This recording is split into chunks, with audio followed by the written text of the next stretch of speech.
พยากรณ์อากาศประจำวันที่29พฤษภาห้องความกดดันอากาศต่ำได้พัดผ่านอยู่ภาคเหนือและภาคกลางของประเทศลาวสมทบกับลมตะวันตกเฉียงใต้พัดปกคลุมซึ่งเฮ็ดให้มีฝนตกฟ้าห้องฟ้าเหลื่อมในระดับคอยหาปานกลางอยู่ทั่วไปและจะตกหนักเพราะมีลมพัดแรงอยู่บางท้องถิ่นในแต่ละภา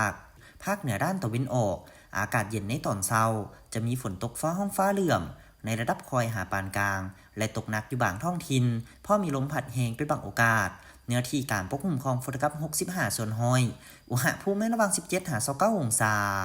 ภาคเหนือด้านตะวันตกอากาศร้อนจะมีฝนตกฟ้าห้องฟ้าเหลื่อมในระดับคอยหาปานกลางและตกหนักอยู่บางท้องถิ่นเพราะมีลมพัดแรงเป็นบางโอกาสเนื้อที่การปกคลุมของฝนกับ60ส่วนห้อยอุณหภูมิในระหว่าง22-35องศาที่นครหลวงเวียงจันทร์อากาศร้อนจะมีฝนตกฟ้าห้องฟ้าเหลื่อมในระดับคอยหาปานกลางและตกหนักอยู่บางบริเวณเพราะมีลมพัดแรงเป็นบางโอกาสเนื้อที่การปกคลุมของฝนกับ60ส่วนห้อยอุณหภูมิในระหว่าง25-33องศาภาคกลางอากาศร้อนจะมีฝนตกฟ้าห้องฟ้าเหลื่อมในระดับคอยหาปานกลางและตกหนักอยู่บางท้องถิ่นเพราะมีลมพัดแรงเป็นบางโอกาสเนื้อที่การปกคลุมของฝนกับ70ส่วนห้อยอุณหภูมิในระหว่าง24-32องศา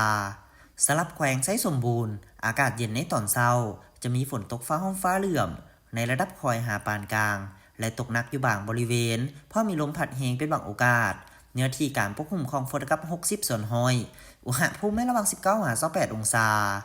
ภาคใต้อากาศร้อนจะมีฝนตกฟ้าห้องฟ้าเหลื่อมในระดับคอยหาปานกลางและตกหนักอยู่บางท้องถิ่นเพราะมีลมพัดแรงเป็นบางโอกาสเนื้อที่การปกคลุมของฝนกับ70ส่วนห้อยอุณหภูมิในระหว่าง24-33องศาสำหรับเขตภูเพียงบริเวณอากาศเย็นจะมีฝนตกฟ้าห้องฟ้าเหลื่อมในระดับคอยหาปานกลางและตกหนักอยู่บางบริเวณเพราะมีลมพัดแรงเป็นบางโอกาสเนื้อที่การปกคลุมของฝนกับ75ส่วนห้อยอุณหภูมิในระหว่าง16-25องศา